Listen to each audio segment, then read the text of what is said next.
जय माँ तुलसा। आप सभी का मेरे चैनल सुख समृद्धि उपाय में स्वागत है। जैसा कि मैं बताने जा रही हूँ कि 3 महिलाओं को कभी तुलसा जी की पूजा नहीं करनी चाहिए। वो कौन औरतें होती हैं जिन्हें तुलसा जी की पूजा नहीं करनी चाहिए, वो हम आगे बताएंगे। जैसे कि तुलसा माता सभी के लिए बहुत ही अच्छी होती हैं। इससे हमारे घर में, जिसके घर में तुलसा माता स्थापित होती हैं, उसके घर में हमेशा तरक्की बनी रहती है। नकारात्मकता कभी जन्म नहीं लेती है, वहाँ सकारात्मकता जन्म लेती है। कभी जो हमारे घर में नेगेटिव ऊर्जा होती है वो आ नहीं पाती, हमारे घर में सकारात्मकता फैली रहती है। देखा जाए तो तुलसा माता बहुत ही गुणकारी भी होती हैं। ये औषधीय रूप में भी प्रयोग की जाती हैं। तुलसा माता हर घर में होनी चाहिए, लेकिन कुछ ऐसे घर हैं जहाँ तुलसा माता को नहीं रहना चाहिए। क्योंकि तुलसा माता, मैं बताऊंगी तुलसा माता को किस घर में नहीं रहना चाहिए। जिन घर में तुलसा माता की पूजा नहीं होती हो, जिस घर में बस तुलसा जी को एक पेड़ पौधे की तरह लगा कर रख दिया हो, उस जगह तुलसा माता को बिल्कुल भी नहीं होना चाहिए। क्योंकि तुलसा माता जो हैं वो आम पौधा नहीं है कि हम उन्हें सजाने के लिए अपने घर में रख दें या औषधीय रूप में हम उन्हें बस यूज़ करें। तुलसा माता माता है हमारी, भगवान के रूप में पूजनीय है। तो जब भी आप अगर तुलसा माता अपने घर में रख रहे हैं तो उनकी पूजा ज़रूर करें।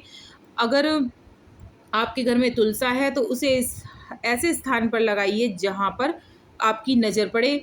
आप अगर आपका बड़ा आंगन है तो आंगन के आपको बीचों बीच लगाना बहुत शुभकारी माना जाता है।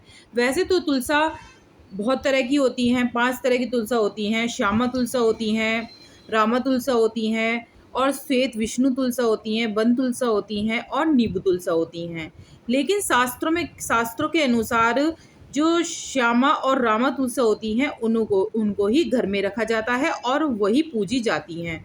श्वेत विष्णु और वन और नींबू वाली तुलसी नहीं लगाई जाती घर में। आगे बढ़ने से पहले जिसने मेरे चैनल को अभी सब्सक्राइब नहीं किया है, सब्सक्राइब कर देना। अगर अच्छी लगे तो लाइक कर देना, जिससे आपको आगे मेरी सारी वीडियो मिलती रहें। आप फिर भूल जाएंगे तो सब्सक्राइब अभी कर देना। तो आगे बढ़ते हैं। आप कमेंट में लिख देना जय माँ तुलसा, हमको बहुत अच्छा लगेगा। तो देखो, शास्त्रों के अनुसार जो है वो तुलसा माता की लोग जो देवसैनी एकादशी होती है, देव उठनी जो एकादशी होती है, देवसैनी नहीं, देव उठनी जो एकादशी होती है, उस पर तुलसा माता का विवाह वगैरह भी किया जाता है और कन्यादान जैसा ही फल हमें प्राप्त होता है। जैसे जिसकी कोई बेटी नहीं है वो तुलसा माता की शादी कर सकते हैं, उन्हें वही फल प्राप्त होता है जो लड़की के कन्यादान करने में प्राप्त होता है। मैं बताऊंगी कि 3 महिला कौन सी होती हैं जिन्हें पूजा नहीं करनी चाहिए तुलसा माता की। तो आगे बढ़ते हैं। मासिक धर्म में कभी भी तुलसा माता की पूजा नहीं करनी चाहिए। क्योंकि देखा गया है कि जब द्रौपदी का अपमान करा था, तब वो युधिष्ठिर जब उन्हें लेने गया था, वो अपने उसको भवन में पड़ी थी। तो वो एक ही कपड़े में पड़ी थी क्योंकि वो मासिक धर्म से थी। तो कहा जाता है जब उन्हें मतलब वो था, तो वो एक को भवन में थी। तो आप भी मतलब तुलसा जी के पास बिल्कुल नहीं रहे।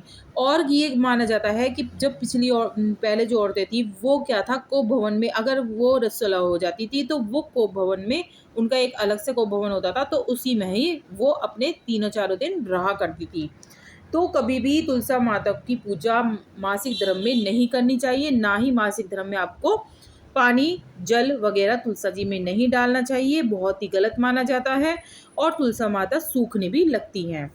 और क्या होता है, जैसे ही तुलसा माता हमारे घर में फल फूलती हैं, हरे हरे पत्ते रहते हैं, घनी हो जाती हैं, तो इससे हमारे घर में माना जाता है कि सकारात्मकता ने जन्म ले लिया है और हमारे घर में माँ लक्ष्मी का निवास होने वाला है। और कभी भी जैसे चरित्रहीन होते हैं, गंदे विचार वाले व्यक्ति होते हैं, उनको कभी भी तुलसा माता की पूजा नहीं करनी चाहिए, ना ही तुलसा माता का विवाह करना चाहिए। ना ही अगर वो कर भी देते हैं तो उनका विवाह करना या उनका पूजा करना कभी नहीं लगता है। और शादीशुदा महिला को हमेशा तुलसा जी की पूजा करनी चाहिए। क्योंकि कहा जाता है जो तुलसा माता की पूजा करता है उसका पति से बहुत अच्छा संबंध रहता है, उसको 7 जन्मों तक बहुत अच्छा पति ही मिलता है। तो तुलसा जी का विवाह भी करना चाहिए शादीशुदा औरतों को। और हिंदू रीति रिवाज से 7 फेरे अगर जिसने नहीं लिए हैं तो उसको भी पूजा बिल्कुल भी नहीं करनी है। जो महिला कोर्ट मैरिज करती है उसको बिल्कुल भी आप तुलसा जी की पूजा नहीं करनी है, और ना ही कोई वो धार्मिक कार्य कर सकती है। जो सिर्फ 7 फेरे लेती हैं वही तुलसा जी की पूजा कर सकती हैं। कुंवारी कन्या भी कर सकती हैं। और जहाँ पूजा नहीं होती, सेवा नहीं होती, मैंने पहले भी कहा, वहाँ तुलसा जी का वास नहीं रहता है। हैं तो सही लेकिन तुलसा जी, लेकिन उनकी जो ऊर्जा है, सकारात्मकता है, जो उनका आशीर्वाद है, वो उस घर में नहीं रहता है। अगर आपके भी यहाँ तुलसा जी हैं तो उन्हें अच्छे से साज संवार के, चुन्नी उड़ा के, लाल चुनरी उड़ा के अच्छे से रखें और उनकी सेवा करें, उन्हें दिया दिखाएं, धूप दिखाएं। और एक टाइम तो आप शाम को पूजा कर ही सकते हैं। इससे आपके क्या होगा, घर में सुख शांति बनी रहेगी और माँ तुलसा जी की आपको आशीर्वाद मिलता रहेगा। अगर वीडियो अच्छी लगती है तो लाइक कर दीजिएगा, सब्सक्राइब कर दीजिएगा, जिससे आपको आगे वीडियो मिलती रहे, और कमेंट में लिख दीजिएगा।